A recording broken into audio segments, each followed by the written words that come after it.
The most basic answer, I'm sorry, it's so simple, but it's true, it's fear. People making this complex process, this woman was telling me that I don't understand why they don't do this, why I feel this way. I said, it's called fear. Everybody's afraid we're not enough. Everybody's afraid we're not rich enough, smart enough, young enough, quick enough, fast enough. It's human nature. But the secret is to do it anyway. I know that sounds so simplistic. My work when I'm working with somebody is showing them how to condition themselves, like building a muscle, so that you take action first, automatically. Because if you don't do that, it's hard. You lose momentum. It's like, how do I get started? Where do I go? Do anything to start the process of moving forward rather than let fear stop you.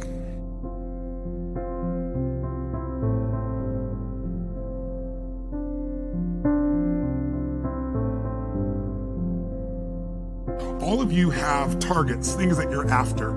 If you're gonna get a new result, if you're gonna grow your business, if you're gonna be able to support your mom, if you're gonna get rid of the anxiety, if you're gonna be able to overachieve and not have all that fear inside of you, you obviously need to get a new result.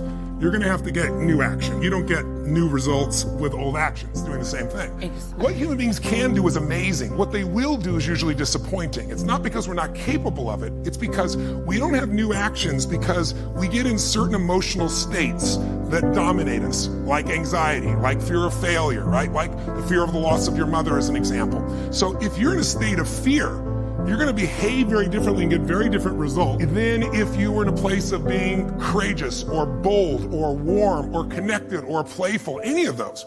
So the most important key to changing your life in any situation is to change results, you gotta change behavior, but to change behavior, you gotta change the emotional state you're in. How do you do that when you don't feel like it or it feels overwhelming? There are two ways, and I've done this with the greatest athletes in the world. I've done this with 4 different presidents of the United States. I've done it with billionaire clients. All you have to do to change your state is not try to think your way there. Like, I'm happy, and do a bunch of affirmations. Your brain's gonna go BS, you are not happy, right? What you need to do is make a radical change in the way you use what we call your physiology. It's a big word, it just means the way you use your physical body. I've taught this for 40 years, and about 3 years ago, Harvard finally did a study where they proved what I did worked, and they called it these power positions. And what they showed was if you stand, everyone can try this, stand up just for a moment if you want, everybody at home can try it as well. So do something really silly, put both your hands on your hips like Wonder Woman or Superman or that stuff, right? If you stand like this and you breathe deep for just 2 minutes, what the science found was that you will absolutely increase your testosterone by 20%, man or woman. You'll drop your cortisol, which as you know is the stress hormone, by 22%, and you're 33% more likely to take action if you wouldn't have before because fear would have stopped you. Now, I don't have people just stand like this. I have people move, use their voice, make radical changes in their body. You'll feel it after 2 minutes. Or, somebody who's, puts their arms back like this and their feet up, that'll produce the same state. It produces more certainty in you, and that certainty gets you to take different actions.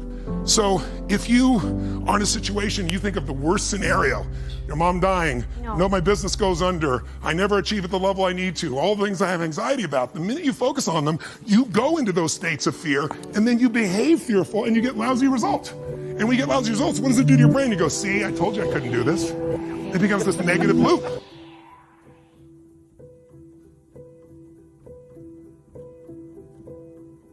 So how do we break out of it? We change our focus by asking better questions. Answer this question in your mind. What is it in your life that you're proud of? If there's something you could feel really proud of right now by focusing on it, your children, yourself, something you accomplished, you did, how many can think of something you could feel proud of? And I don't mean fake pride, ego pride, like where you're making things up. I mean, well, you really did something you're proud of. Good. Right now, close your eyes and focus on how it feels when you're really proud. Focus on that moment you're proud of. How do you breathe when you feel really proud? And if you're a little kid, what happens to your face when you're really proud? You don't hide it, right? There's that big smile on your face.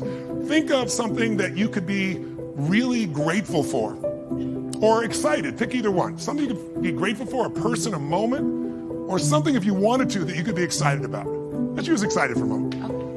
How many can think of something in your life that if you focused on it, you could feel excited? All right? Close your eyes. And just for a moment, all we're doing is changing your focus. Focus on what could excite you. Feel like it's really happening. Your mom's healing, you break through in the business, you're achieving the level you want. Anxiety is rid from my life. I'm on charge, I'm on top of it. How do you breathe when you feel really excited? Yeah. So if we change the state you're in, just by changing our focus or the way we use our bodies, it's gotta be a radical change, right? Here's my question for all of you. If you focus on what you want, life has probabilities. There's no guarantees, but you increase them when you change your state. And that's really what this is all about. Learning to change your body and learning to change your focus.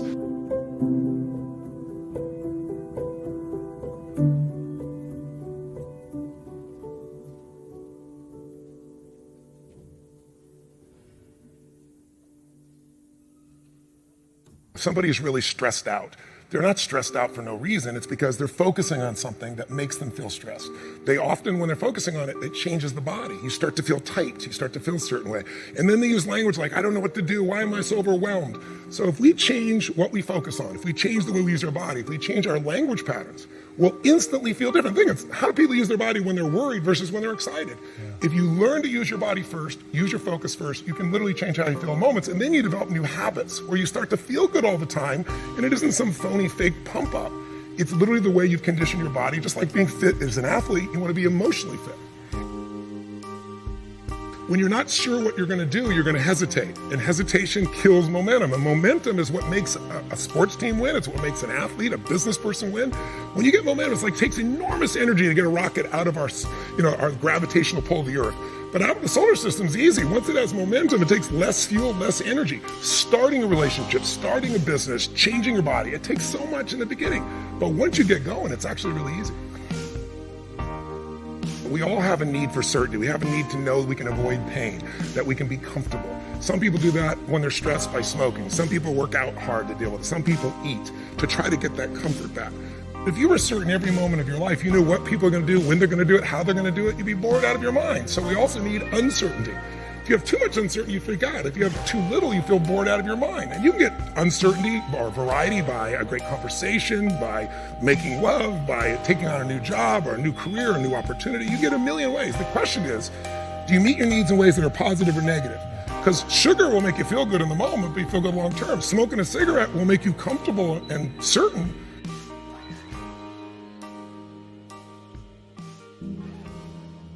You see this in great actors or great entertainers. They'll come to me, and in the beginning, they work so hard to be significant, to be unique, to be special, to be important.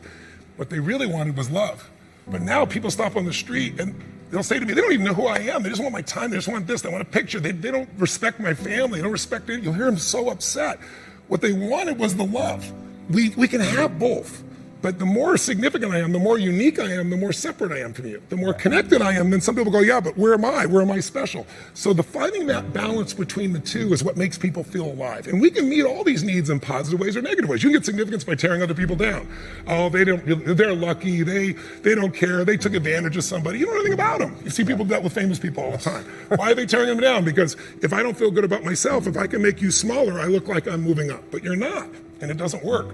But if you do things where you significantly love someone, if you care for someone, you're the most significant person in life. If you try to prove you're significant, then you have kind of the Trump effect. Even people that like him will say, sometimes he can push people aside because he's telling everybody how special he is. That gets in the way of relationship. If we're going to connect, we got to not make ourselves significant. We got to find out what's significant in the other person and honor it. First four needs are the needs of the personality. We all find a way to be certain, even if we have to lie to ourselves or just work hard. We all find variety. We all find significance, even if it's tearing other people down. We all find at least connection, if not love.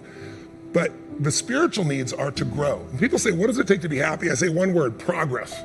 If you're not there yet, but you are starting to make some progress in your body, or progress on your relationship, or progress on your career, your finances, you're going to feel good. And when you achieve it, how long do you feel good for? Not very long, because when you achieve it, you stop growing. You kind of celebrate. Nothing wrong with that. But how long after you get that thing you wanted are you happy? A week, a month, a year? Almost never a year. It's a short time. And the reason is we're not supposed to just sit there at the table of success and celebrate for years. We need to grow to feel alive. And everything in the universe grows or it dies. But when we grow, we have something to give. And when we give, people often say human beings are selfish. I've been selfish, I'm sure you've been at times, but that's not my core and it's not anybody's, and I'll prove it to you. When you're having, all of you at home and all of you here, when you have something great in your life that happens, you learn something, you experience something beautiful, what's the first thing you want to do? Tell people. Share somebody what you love. Why? Because when you share with it, it expands. See, pleasure is something coming in from the outside. Happiness is something inside you that you share. And happiness is what people really want. Pleasure, you can get pleasure from alcohol or anything, but some people, it's all about me. When you're taking what's inside yourself because you've grown and you're giving it to someone you love, your children, a friend, a girlfriend, boyfriend, a coworker, anybody, there's an aliveness you can't feel by yourself. There's only so much pleasure you can feel. Happiness and joy comes when that expansion is shared.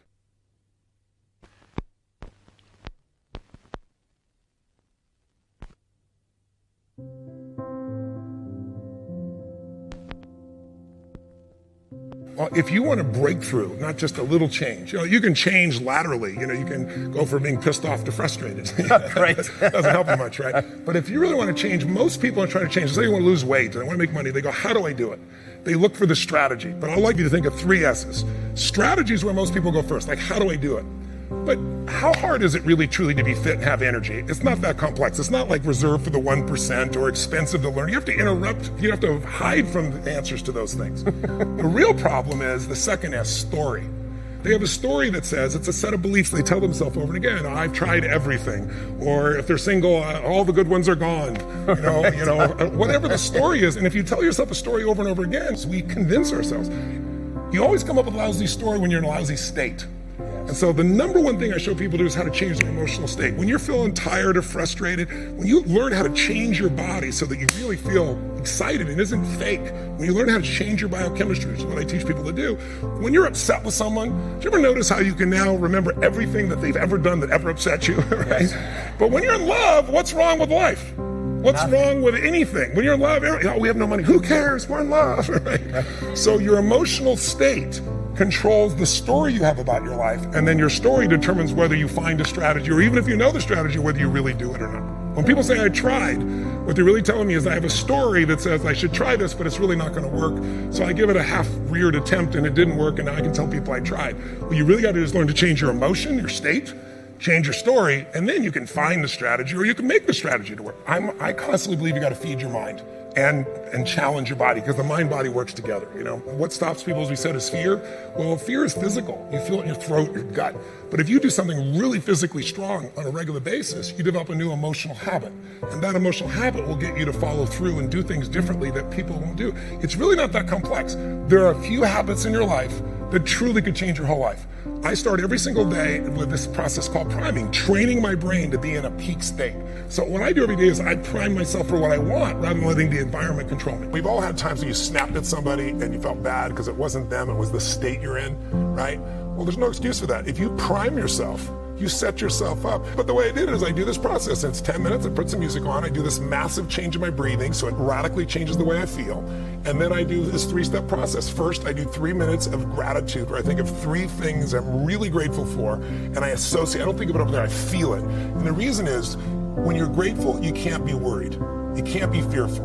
When you're grateful, you can't be angry. And anger and fear are what screw people up most in their relationships, in their life, in their business. So I wire myself. I was saying to you that most people want to be happy, but their habit is to be worried or pissed off or frustrated or stressed. And so they've got a highway to stress and they got a dirt road to happiness. So I wire myself. I've got a highway to gratitude, which changes all your emotions. And then I do a 3-minute process of kind of a prayer for my family and friends. And then I do a 3-minute process of the top 3 things I want to accomplish. I see it as done and I feel it. I'm done in 10 minutes. So sometimes I go 20, but my deal is 10, so there's no excuse not to do it.